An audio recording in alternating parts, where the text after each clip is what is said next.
दोस्तों, आज के इस वीडियो में हम उस चमत्कारी वृक्ष के बारे में बात करने वाले हैं जिस वृक्ष पर स्वयं धन की देवी मां लक्ष्मी वास करती है। स्वयं रावण ने बताया है कि अगर आप सही समय पर, सही मुहूर्त पर, सही क्रिया अनुसार 1 जनवरी 2025 नए साल के दिन इस वृक्ष को छूकर आ जाते हैं तो आपकी गरीबी, दुख, कष्ट सब समाप्त हो जाएंगे। जन्म जन्मांतर की गरीबी तत्काल हो जाएगी। दूर आपका भाग्य 7वें आसमान पर होगा। जहां भी जाओगे दौलत पीछे पीछे आएगी।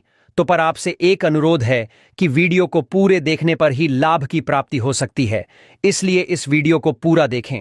यदि आज आपने वीडियो को बीच बीच में से देखा, काट काट कर देखा, तो नए साल 2025 में आपको कभी सफलता हासिल भी नहीं होगी और आप पूरे साल परेशान रहोगे। भक्तों, इस वीडियो में हम आपको ऐसे पेड़ बताएंगे जिन्हें छूने मात्र से आपकी गरीबी दूर हो जाएगी और मां लक्ष्मी की आप पर ऐसी कृपा होगी कि 2025 में आप धनवान बन जाओगे। अगर आप 1 जनवरी के दिन यह जो पेड़ मैं बताता हूं, उन पेड़ को आप छूने मात्र से आपकी गरीबी दूर हो जाएगी। अगर यह पूरा वीडियो देख लेते हो दोस्तों, आप अपने फायदे के लिए इस वीडियो को पूरा देख लीजिए, आपका जीवन ना बदल जाए।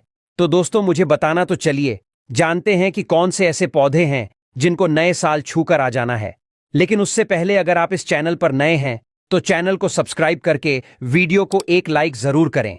साथ ही आप अपनी राशि को कमेंट बॉक्स में जरूर डाल दें, क्योंकि हम राशि से जुड़ा भाग्य भी बताते हैं और भाग में चल रही परेशानियों को तत्काल दूर करने के लिए आसान से आसान उपाय भी बताते हैं। इसलिए आप अपनी राशि कमेंट बॉक्स में जरूर डाल दें। दोस्तों, हिंदू संस्कृति में कई तरह के पौराणिक मान्यता को महत्व दिया गया है कि कई ऐसे पेड़ पौधे होते हैं जो कि देव वृक्ष कहे गए हैं और काफी शुभ भी माने गए हैं।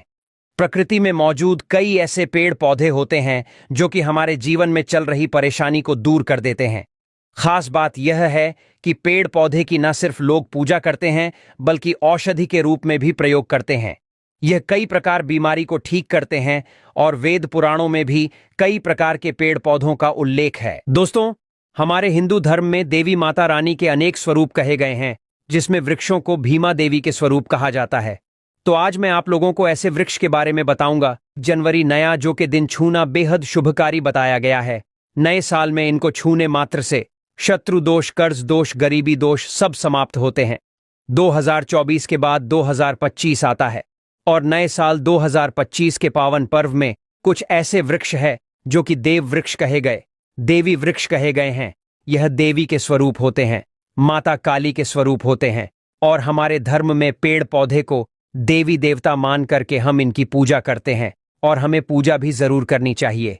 साइंस भी कहता है पेड़ पौधे मनुष्यों को फ्री में प्राण वायु प्रदान करते हैं और पेड़ पौधे हमें ऑक्सीजन देते हैं और हमारे जो कार्बन डाइऑक्साइड होता है उसे ग्रहण करके सभी प्रकार के जितनी भी नकाम चीज होते हैं उसे अपने अंदर में स्वयं सोख लेता है और हमें तेज प्रदान करते हैं। तो पेड़ पौधे स्वयं तेज धूप में तपता है लेकिन मनुष्य को शीतल छाया प्रदान करता है। और नए कार्य के समय में कुछ ऐसे पेड़ पौधे हमारे धर्मशास्त्र में कहे गए हैं जिनको छूने मात्र से व्यक्ति के बंद किस्मत के ताले खुल जाते हैं, व्यक्ति का सौभाग्य चमक जाता है। हमारे शास्त्रों में पेड़ पौधों को बहुत ही गुणकारी कहा जाता है क्योंकि इनमें साक्षात देवता होते हैं। अनेक बीमारी का उपचार पेड़ पौधों में ही छुपा है। पेड़ पौधों में कई जड़ी बूटियां पाई जाती हैं और भगवान श्री कृष्ण ने गीता में स्वयं कहा है कि वृक्षों में मैं पीपल का वृक्ष हूं। पीपल के वृक्ष को वृक्षों का राजा कहा जाता है क्योंकि पीपल वृक्ष की जो आयु होती है सबसे ज्यादा होती है, सबसे अत्यधिक होती है। पीपल वृक्ष सर्वशक्तिमान होता है, पूजा पाठ में अत्यधिक इसका महत्व होता है। तो चलिए आज मैं आप लोगों को नए साल 2025 में छुए जाने वाले वृक्ष के बारे में बताऊंगा, तो कमेंट में जय माता दी अवश्य लिख दीजिए। दोस्तों, हमारे धर्मशास्त्र में अनेक ऐसे वृक्ष हैं जो कल्याणकारी होते हैं, मंगलकारी होते हैं। अगर इस वृक्ष को छू लेते हैं तो आपकी सभी प्रकार की परेशानी है, सभी प्रकार के कष्ट है, यह सब समाप्त हो जाते हैं।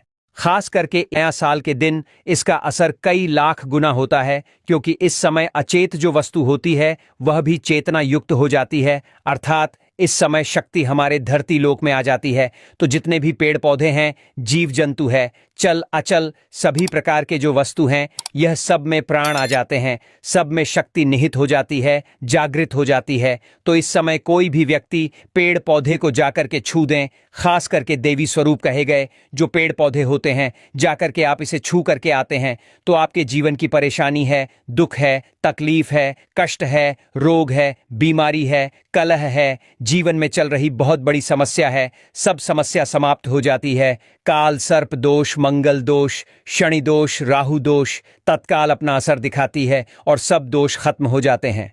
दोस्तों, आज मैं आप लोगों को 3 पौधों के बारे में बताऊंगा। यह तीनों पौधे देव वृक्ष कहे जाते हैं। वीडियो को ध्यान से देखना। अगर आज की वीडियो मिस कर दी तो फिर सारी जिंदगी आपको पछताना पड़ेगा, क्योंकि नया साल ही एक ऐसा पर्व होता है, एक ऐसा समय होता है कि आपको लंबी पूजा पाठ करने की जरूरत नहीं, बल्कि केवल 9 दिनों के भीतर में ही आप अपनी समस्या को, आप अपनी गरीबी को स्वयं अपनी आंखों से समाप्त होते हुए देख सकते हैं।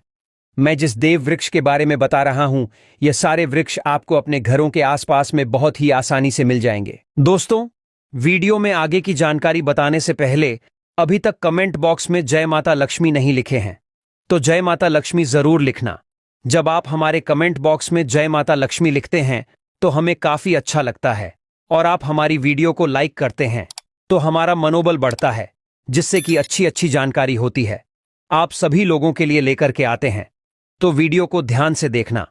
कौन से ऐसे 3 वृक्ष हैं जिसे हमें छू करके नए साल के दिन जरूर आना चाहिए।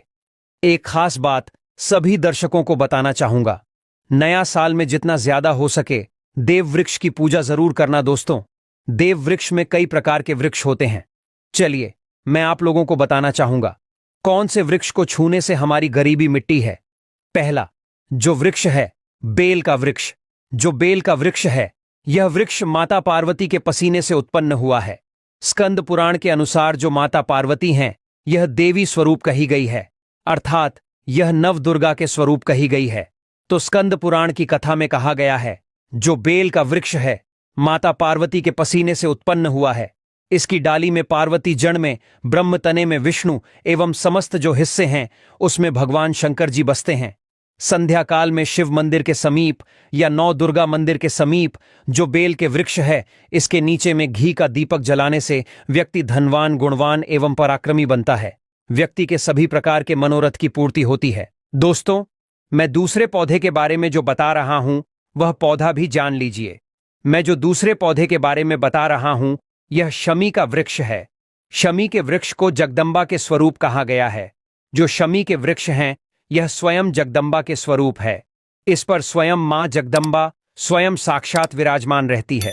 और कोई भी व्यक्ति अगर संध्या काल में 1 जनवरी नए साल के दिन इसके नीचे में धूप दीप जलाता है, धुआं दिखाता है, तो उनकी सभी प्रकार की परेशानी दूर होती है। शमी की जड़ में सिंदूर डालने से व्यक्ति को आरोग्य की प्राप्ति होती है। जो लोग लंबे समय से बीमार पड़े हैं, ऐसे व्यक्ति के जो घर में रहने वाले सदस्य हैं, तो वह लोग जो बीमार पड़े हैं उनके शरीर से 7 बार सिंदूर को उतारा करके शमी की जड़ में डाल सकते हैं, तो उनके रोग जल्दी ठीक हो जाएंगे। जो लोग लंबे समय से बीमार पड़े हैं या फिर आप बीमारी से बचना चाहते हैं, निरोग रहना चाहते हैं, तो इसकी जड़ में सिंदूर जरूर डाल देना। मनोकामना पूर्ति करने के लिए मैं एक मंत्र बता रहा हूं। इस मंत्र को बोलते हुए शमी के वृक्ष को छूना है। इस मंत्र को बोलते हुए शमी के वृक्ष को छूना है। आप तत्काल नए साल के समय में इसका रिजल्ट देखना। जैसे आपकी जो मनोकामना है उसकी पूर्ति हो जाएगी। आपकी जो दरिद्रता है वह दरिद्रता समाप्त हो जाएगी। तो मंत्र कौन सा है? तो आपको बोलना है मम मन और थे पूरे मम दरिद्र नाश। यह मंत्र आपको बोलना है। यह मंत्र बोलते शमी के वृक्ष को छूना है। सभी प्रकार के आपके मनोरथ की पूर्ति होगी। आपकी जो दरिद्रता है, दरिद्रता समाप्त हो जाएगी। आपको छूते हुए बोलना है। दोस्तों, तीसरे नंबर में जिस वृक्ष के बारे में बता रहा हूं मित्रों, इस वृक्ष को देव वृक्ष भी कहा जाता है। जो तीसरा वृक्ष है वह है पारिजात का वृक्ष। पारिजात का वृक्ष समुद्र मंथन से उत्पन्न हुआ था और यह देवराज इंद्र के नंदन वन में स्थापित किया गया था। पारिजात वृक्ष भगवान कृष्ण ने मानव जन कल्याण के लिए धरती लोक पर लाए थे। जो पारिजात का वृक्ष है, इसे भी लक्ष्मी का स्वरूप कहा गया है, क्योंकि माता लक्ष्मी भी समुद्र से उत्पन्न हुई है। और प्रजात के वृक्ष भी समुद्र से उत्पन्न हुआ। इस नाते यह माता लक्ष्मी की बहन कही जाती है। तो ऐसा माना जाता है कि कोई भी मनुष्य उनके शरीर में कितनी भी ज्यादा थकान हो, कितनी भी पीड़ा व्रत के दौरान, अगर आपके शरीर में थकान है, पीड़ा है, तो पारिजात के वृक्ष को शाम के समय में छू करके जरूर आ जाना। आप चाहते हो तो 1 जनवरी के किसी भी टाइम में आपको टाइम मिले, उस समय में जाकर के इसके वृक्ष को छू सकते हैं। इसके वृक्ष को छूते ही तत्काल शरीर से पीना है, जो थकान है, सुस्ती है, कमजोरी है, वह समाप्त हो जाती है। इस वृक्ष के नीचे में अगर नए साल में घी का दीपक जलाया जाए, छुटकी भर सिंदूर अगर इसकी जड़ में डाला जाए तो सभी प्रकार की मनोकामना की पूर्ति होती है। लेकिन आपको प्रार्थना जरूर करनी है कि हे परिजात वृक्ष, आप देवी स्वरूप कहे जाती हैं, आप हमारी सभी प्रकार की परेशानी को दूर करें। गृह दोष है, पितृदोष है, लक्ष्मी दोष है, इसे आप समाप्त करें। लक्ष्मी स्वयं आपकी बहन है, माता लक्ष्मी का हमारे जीवन में प्रवेश कर जाएं। इस प्रकार का आप हमें आशीर्वाद प्रदान करें। इस प्रकार से आप इनसे जो है मनोकामना बोल सकते हैं, मनोकामना बोल सकते हैं। यह लक्ष्मी की बहन कही गई है क्योंकि समुद्र मंथन से यह उत्पन्न हुआ है। तो अगर आप भी जल्द धनवान बनना चाहते हैं, आपके जीवन में कोई कामना है, कोई कामना अधूरी रह गई है, तो हमने 3 वृक्ष के बारे में बताया है। इन 3 वृक्ष को नए साल में छू सकते हैं। और अगर कोई व्यक्ति यह तीनों वृक्ष को छू लेते हैं, ध्यान से सुनिए, अगर तीनों वृक्ष को छू लेते हैं तो ऐसे व्यक्ति के कार्य होने से, ऐसे व्यक्ति की मनोकामना पूर्ण होने से दुनिया की कोई भी शक्ति नहीं रोक पाएंगे। मनोकामना पूर्ति करने के लिए, कार्य में प्रगति प्राप्त करने के लिए, अपनी किस्मत को चमकाने के लिए, सोए हुए भाग्य को जागृत करने के लिए 1 जनवरी नए साल में यह उपाय जरूर करिएगा दोस्तों। यह उपाय सोने पर सुहागा होगा या आपकी जिंदगी को संवार देंगे, आपकी जिंदगी में चल रही परेशानी को दूर कर देंगे। अगर आप इस चैनल पर नए हैं तो चैनल को सब्सक्राइब करके वीडियो को एक लाइक जरूर करें। साथ ही आप अपनी राशि को कमेंट बॉक्स में जरूर डाल दें, क्योंकि हम राशि से जुड़ा भाग्य भी बताते हैं और भाग में चल रही परेशानियों को तत्काल दूर करने के लिए आसान से आसान उपाय भी बताते हैं। इसलिए आप अपनी राशि कमेंट बॉक्स में जरूर डाल दें। चलिए भक्तों, अब हम जान लेते हैं अगले पौधे के बारे में। आंवला, तुलसी और केले के पेड़ पर भगवान विष्णु और माता लक्ष्मी का वास माना जाता है। वैसे तो तुलसी के पेड़ पर दीपक रोजाना ही जलाना चाहिए, वहीं आंवले की पूजा एकादशी पर करने से भगवान विष्णु प्रसन्न होते हैं। वहीं केले के पेड़ की पूजा हर बृहस्पतिवार को की जाती है। प्रत्येक बृहस्पतिवार को केले के पेड़ पर हल्दी मिला जल चढ़ाने से आपको भौतिक सुखों की प्राप्ति होती है। अगला पौधा है बेल और बरगद का पेड़। बेल और बरगद के पेड़ पर भगवान शिव वास करते हैं। रोजाना भगवान शिव की पूजा में बेलपत्र अर्पित करने से आपकी सभी मनोकामनाएं पूर्ण होती हैं। वहीं ऐसी मान्यता है कि बरगद के पेड़ की पूजा हर त्रयोदशी को करना बेहद शुभ माना जाता है। कदंब का पेड़, कदंब के पेड़ पर मां लक्ष्मी का वास माना जाता है। ऐसी मान्यता है कि कदंब के पेड़ के नीचे बैठकर यज्ञ करने से मां लक्ष्मी जी की विशेष कृपा प्राप्त होती है और परिवार में खुशियों का आगमन होता है। दूब घास कहते हैं, दूब घास गणपति बप्पा को सबसे ज्यादा प्रिय होती है। हर बुधवार को हल्दी लगाकर दूब घास गणेश जी को अर्पित करने से आपके काम में आ रही हर प्रकार की बाधाएं दूर होती हैं और आपको शुभ लाभ की प्राप्ति होती है। दोस्तों, आपको ये वीडियो कैसा लगा हमें कमेंट में जरूर बताएं। अगर आप माता लक्ष्मी के सच्चे भक्त हैं, आप माता लक्ष्मी का प्रेम प्यार